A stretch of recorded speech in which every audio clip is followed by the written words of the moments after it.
I'm having my afternoon cup of coffee and I'm getting kind of frustrated with the amount of spam calls that I've been receiving lately. So there have been so many breaches and things sold and all that kind of stuff. To the point that I would think like, getting a new number might solve your issues. However, I received a new number for my business and now that business phone number is being hounded with spam calls about some Google voice search verification, blah, blah, blah. I know for a fact that Google doesn't call you because it is almost impossible to get Google on the phone. But it just brings up an important fact to just be careful of what you're doing with your data. I think I've run into issues while applying for jobs. There are companies or people that make fake LinkedIn pages that just to collect your information. Their jobs will ask for your home address and all the other stuff, make it required on your application, which I don't really understand why. But just try to protect your data as much as you as possibly can. Make sure you're staying on top of your credit report and whatever is being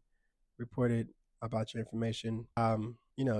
Double check online and see what you can find about yourself and try to get rid of it because these calls are annoying. If I had $1 for every spam likely call I received, I would not need a job. For safety purposes, just make sure you're double checking any link that you're clicking on. Look at where the link could be coming from. Check any emails that you're receiving. Make sure that it's the actual company's email name and not something else.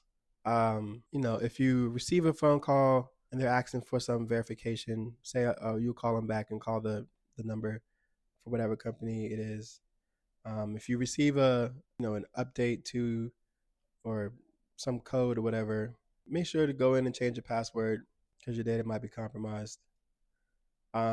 Just really try to pay attention as much as you can. Things are getting way harder to determine, especially with AI now and the ability to make um, things sound like someone's voice and all that kind of stuff. Like, you really got to pay attention. And then hopefully you won't be blinded by cats in your face. So stay safe out there.